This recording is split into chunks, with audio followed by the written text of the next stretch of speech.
বৃহস্পতিবার জাতীয়তাবাদী সড়ক পরিবহন শ্রমিক দল পাহাড়তলী থানার ৩১ সদস্য কমিটি অনুমোদন ও পরিচিতি সভার আয়োজন করা হয়। উক্ত আলোচনা সভার প্রধান অতিথি জনাব ফারহাদ হোসেন সোহাগ, সভাপতি চট্টগ্রাম মহানগর, বিশেষ অতিথি জনাব মোহাম্মদ জসিমউদ্দিন, সাধারণ সম্পাদক চট্টগ্রাম মহানগর, প্রধান বক্তা জনাব মোহাম্মদ ইলিয়াস মিয়াজি, সিনিয়র সহসভাপতি চট্টগ্রাম মহানগর জনাব মোহাম্মদ শাহজাহান, সহসভাপতি চট্টগ্রাম মহানগর জনাব মোহাম্মদ মুক্তার হোসেন, সহসভাপতি চট্টগ্রাম মহানগর জনাব ফোরকান আহমেদ, সাংগঠনিক সম্পাদক চট্টগ্রাম মহানগর জনাব আহমেদ মানসুর উল্লাহ, সহ সাধারণ সম্পাদক।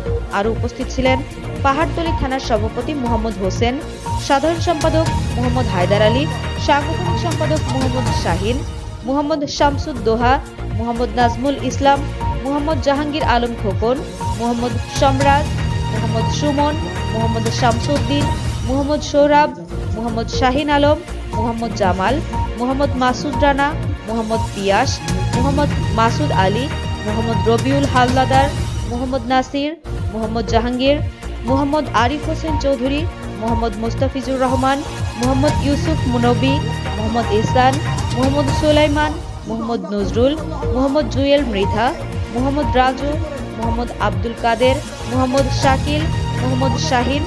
এ সময় বক্তারা বলেন, জনাব তারেক রহমানের ৩১ দফা কর্মশালা দেশ গড়ার যে অঙ্গীকার, এই অঙ্গীকার নিয়ে বাংলাদেশ জাতীয়তাবাদী দল বিএনপি নির্দেশনা দিচ্ছে এবং আজকে যাদেরকে নিয়ে আমরা এখানে বসছি অনুমোদনের জন্য, সেই পাহাড়তলী থানার যে উজ্জীবিত করার জন্য এবং একত্রিত করার জন্য আমরা বিএনপির একজন নেতাকে হারিয়ে আমরা আজকে সবাই আমরা খুবই শোকাহত।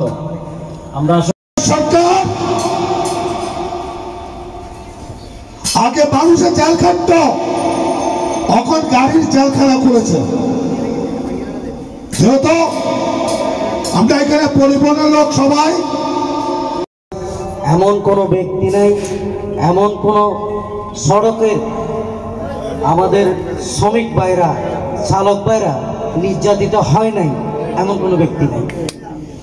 ছিলাম এমন কোন সংগঠন, এমন কোন কমিটি ছিল না যার শিকরে তিনি আমাদের থেকে বিদায় নিয়েছেন। আমাদের আব্দুল্লাহ মোহাম্মদ সাহেব উনি ইন্তেকাল করাতে আমরা গভীর শোক প্রকাশ করছি। ওনার জন্য জান্নাতুল ফেরদৌস কামনা করি।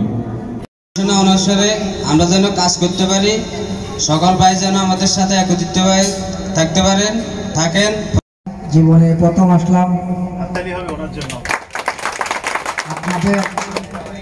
আপনারা আমাকে দায়িত্ব দিলেন। এ সময় বক্তারা বলেন, ২১শে ফেব্রুয়ারি আমাদেরকে অনুপ্রেরণা জুগিয়েছে। এই পথ ধরেই স্বাধীনতা পেয়েছি। এই পথ ধরেই দীর্ঘ ১৬ বছরের ভয়ঙ্কর ফ্যাসিস্ট শেখ হাসিনাকে হাঁটিয়েছি।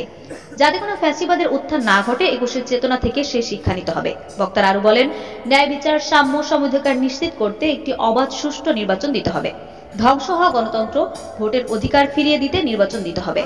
গণতান্ত্রিক ধারা অব্যাহত রাখার জন্য অন্তর্বর্তী সরকারের প্রতি আহ্বান জানিয়ে বলেন, জাতীয় নির্বাচনের আগে স্থানীয় নির্বাচন সম্ভব নয়। জনগণের পক্ষে কোনো রাজনীতিবিদ কখনো পালায় না।